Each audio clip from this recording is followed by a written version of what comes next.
watching and listening to Breakfast with Angela and Martin. It's been a lively show so far, but first let's take a look at today's front pages. The Prime Minister could face a backbench rebellion over his upcoming deal on the Northern Ireland Protocol. That's according to The Guardian. In the weekend, over 70% of voters polled believe water company bosses should face criminal charges for polluting rivers with sewage, and that seems fair enough. Yeah, we got quite a lot of sewage on the background this morning.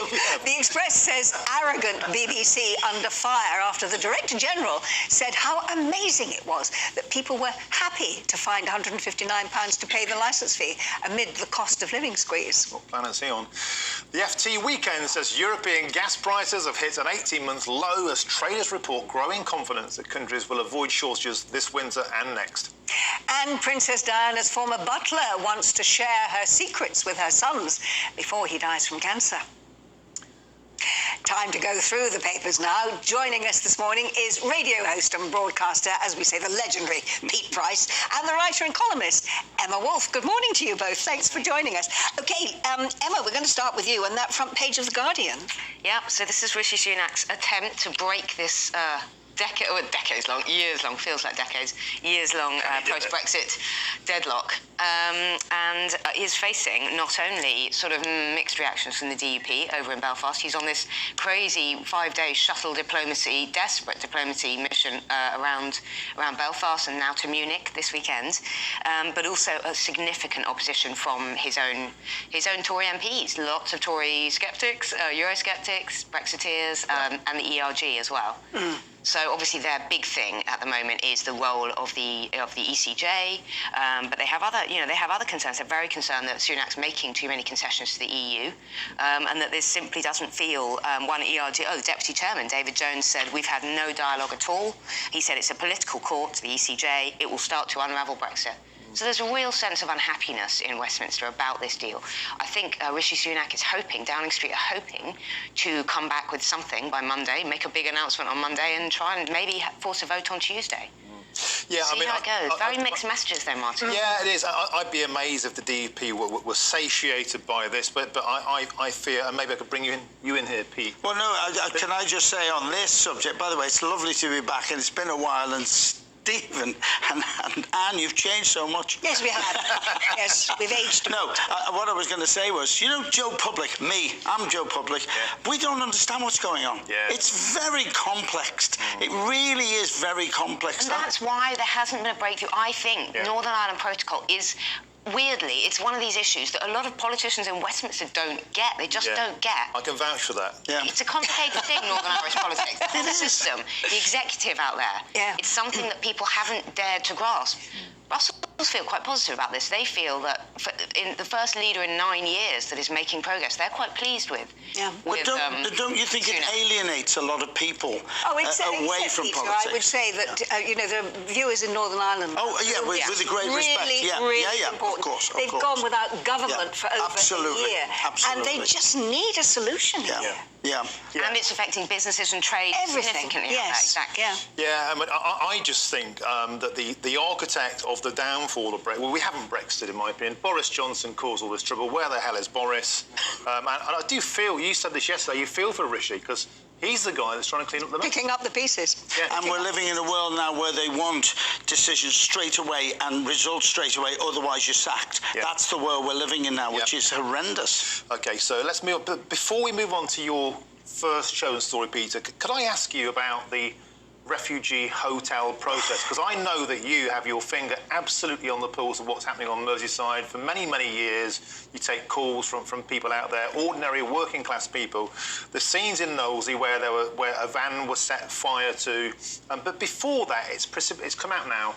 The protests were precipitated by concerned parents and not by the far right. But what are people saying in Merseyside? Well, they're absolutely disgusted and angry about what they saw, and they couldn't believe it was happening. Yeah. To me, the pictures I saw were, because I'm old enough to remember the Tuxteth riots, and it looked that bad. It looked that bad. What is sad is we're living in a country where we have protest, and we have lots of people that like to take protests over. They use that as an excuse. Yes, parents are concerned, happened. There's a video going round which I would like to question. If you've seen the video, I don't like what I've seen. It's a 15-year-old girl being... With a 15, yeah, but why haven't they got the photograph? Has it been doctored? You don't know what's part of the video and why it was set. But the whole point is, the riots, we have turned the corner. 2008, the capital culture was the turning point for Liverpool. We're now a fabulous city. We've got the Eurovision coming, and then we see disgraceful scenes, absolutely disgraceful scenes like this, and they've taken over. And the asylum seekers now live in fear. There's a lot of hotels around the country, and if, in fact, the guys are chatting the 15-year-old girls up, and that's why they're rioting, so if a white English guy chats up a 15-year-old girl, do we then go and riot in their house? We have to say allegedly, Allegedly, because we don't actually have the proof. No, beg your pardon, allegedly. No, but I mean, you clearly, as Martin says, you've got your finger on the pulse of what's happening up there. You've also got your finger on the front page of the Mirror. So let's get to your story. Diana's butler in the Mirror. Do you know what? First of all, he's not well, and Paul, I'm sorry you're not well. I had dinner with Paul years ago. I'm a patron of Clare House, it's a children's hospice. I had dinner, and I respected and loved this man so much because he would not talk about Diana. He would not talk about Diana. Now, it spouts out of his mouth and apparently the inside story is great. He wants to help the boys. He wants to tell them their mother's secrets. Does he forget he was a member of staff? Whether he likes it or not, he was a member of staff. And he said, Harry has discarded me and hasn't thought about the years that I've spent with his mother. But what are the secrets he knows? Well, there's nothing left. He's written about everything. There's not a thing left in it. I just think, and I'm just so sad he's made millions out of it. You know, he was a servant. He was a member of staff, you know, and I admired and respect him so much for his privacy, and then he's blown it out the window for me. But he says he wants to bring the brothers together, doesn't he? Well, I'd like to bring the brothers together. Bring him to Liverpool. I'll sit them down. I'll sort them out. And I'm sure if anyone could do it, you could. Now, let's move on to...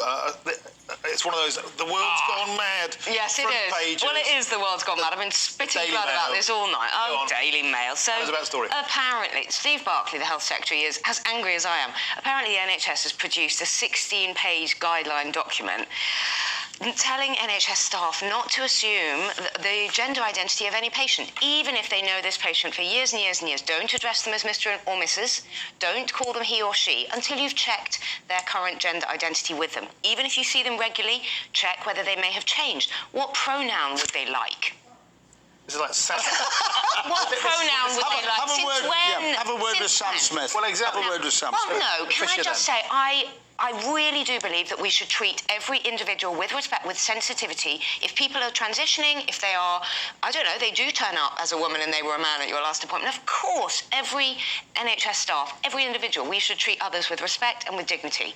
But the idea that we treat an old lady comes in and you start asking her whether she's still she or whether she's still Mrs. And the fact that taxpayers' money is being wasted on this kind of idiotic guidance is ridiculous. It's what we were saying just now. So much money being spent. Minority. Yeah, but also it's our culture. We shouldn't live in fear and this tiptoeing around people. What do you like still to be a woman. I saw my doctor last week. I'm not going to go back next week. And if I had decided to become a man, oddly, then I'd say, could you refer to me as he? I just think we need to get a grip. Yeah. Get a grip. I can hear people out there. Oh, it's just it's ludicrous. I'm a straightforward gay man. I'm confused with everything. I haven't a clue what the hell's going on. Well, hopefully you have over the Manchester United takeover, Pete, because that's your next story for us. It is. Fancy asking me to do this story when I'm an LFC fan. No, it's interesting. Yes. They're talking about 5 billion, but in fact the bankers are trying to get 6 to 8 billion. These figures are ridiculous, but the bit I loved about the story is it says here, the bid is planned to return the club to its former glory, both on and off the pitch, and will seek the help of the fans. Won't seek the help of the fans at all. It's about money. It's winning them over. I mean, the Qatari, the gay community are concerned about the principles of their living conditions over there, and the poor gay people who are still criminals and against the law. It's confusing, but of course football fans just don't worry about that. They just all of a sudden it changes because it's all about the money and they want to put the club back in. There's an awful lot of clubs being sold. We're talking about it later in the programme, actually, with our sports correspondent, Aidan. Yeah. So, He's very good. Yeah. He knows what he's talking about. He does. And I'd be one for Phil Neville to kind of angst about, won't you? Because he's, right. I mean, fine. Before we move on, you're a football fan, so do fans care about this, or do they just want loads of money? Both, I think. Yeah. LFC as well. LFC. Which, by the way, have just started abseiling down. That's their latest business venture, abseiling down the side of LFC. Have you done it? Yesterday. Oh, did you? Yeah. We live to tell the tale. Yeah. Had you done it before, or was it your first time? No. I'm telling you a lie. I couldn't walk over the edge. I was there and I went back. Oh, really? Couldn't. Oh, you're bottled out. Totally. Back to you, Emma, about this idea of there's a lot of oil money, the Saudis at Newcastle, now the Qataris, they already have Paris Saint-Germain, of course. Yeah. Do fans care, or do they care for 5 minutes and they say, great, we can afford all the players? I think they want, both. They want the money when they want to buy the best players and all of that, but then they also get up in arms, when the owners don't seem to care, when they come in once a year, when they don't watch the games, when they start to play up. So, yeah, it's a tricky one, this one. Yeah. But they'd be very critical. The money in football is insane. It's obscene, actually. It would be nice to bring back the passion. I loved football when Alan Ball was at Everton and Ian St John was at Liverpool, and it was not about the money, it was about the passion. And passion has gone out of football that way. You go back to those kind of Bob Paisley years. I'm the Forest fans, the Brian Clough years. Sorry that we knocked you out of the European Cup. I was there. It's one of the few... You had to spoil my visit back here, didn't you? Yeah. Don't forget Shankly. Let's not forget Shankly, a real let's get personal, guys. I knew you'd be there for an important point. OK, let's move on to a more serious matter, one we talked about at top story today, and that's the Ukraine invasion. Rishi's talking tough. Yeah. He's talking about doubling down. Billions of pounds of 2.3 billion have gone to Ukraine so far. Is this the right move? Well, this is Rishi Sunak, I think, trying to establish himself a little bit more on the world stage. So he'll be at the Global Security Conference in Munich today, this weekend. And yeah, as you say, he's talking about doubling down on support for Ukraine. He's saying that this money and support is needed within weeks, not months. Zelensky's hugely popular figure. We had his visit here and then his sort of shuttle around the EU, around Europe last week. And yeah, I mean, look, we're coming up to the 1 year invasion, and that was February the 24th. Yeah, it's next Friday. And it goes on and on and on. And there is a sense that Ukraine do need support. They do need more support in order to break something, to break the deadlock, really. And you know, the cynical side of this as well, which everybody forgets about, is the fact that they're clearing out all these old weapons throughout the world so they can start again and make more weapons and more jobs and more money. And more death. That always happens in war, though, doesn't it? Yeah. It's interesting because you said earlier, didn't you, a point which somebody picks up on here. You were saying that our front line is no longer Dover. It is the Ukraine. And do we need to think a bit more internationalist in this, or should we... Well, and that's what Rishi Sunak is saying. I'm glad you bring that up. He's talking about the broader threat. He's saying it isn't just about supporting Ukraine. This is a broader threat that we all face. So that we need to see it in that context. You know, if we don't stand up to Putin now, we're all at risk. And you just mentioned the name. It's all about one man, Putin. And as soon as somebody of his own takes him out, the better and the quicker. Except we don't know what we're going to get in his place, do we? Yeah. Pete, it's Pancake Day on Tuesday. Shrove Tuesday. Yes. What's the story you found? Well, it's incredible. Apparently, we're going to more than 25 million pancakes will be wasted on Shrove Tuesday. Wasted? Not in my house. Apparently, I'll eat every one of them. Well, they get burnt, the eggshells, people flip them and they miss the pan, and it's a ludicrous story, which is very funny. But I was a chef in my previous life. Yeah, I went to kitchen college. So you know how to toss? I can toss a pancake anytime. Do you know, when I was no at gags, school, please. we used to have to do domestic science, and one of the things we learned in domestic science was how to toss a pancake. Excuse me, I did domestic science. I was one of the first boys in England to do domestic science. Really? Did you? I did it as a boy, yeah. So you know. Yeah, but I'm older than you, so I We started didn't it. learn a thing about cooking or about ingredients Really? or anything. Never saw a kitchen at school. No, But there's a huge argument to bring back domestic science. Yes. Look now about obesity and if we know how to cook meals. Well, I had the choice of metalwork or domestic science. So went for did I. domestic science. We're the same. Oh, my word. Yeah. But do you know what? Pancake mix, please. It's flour, water and eggs. Don't be buying those pancake mixes. Make your own, please. And lemon and sugar, best topping. There's no other way to have a pancake. Lemon and sugar. Yeah. And when my mother was alive, bless her, I would go home and in the oven would be that, because she was a feeder, and she would expect you to eat them. So you'll be making your own on Tuesday, will you? Oh, I will indeed. Oh, great.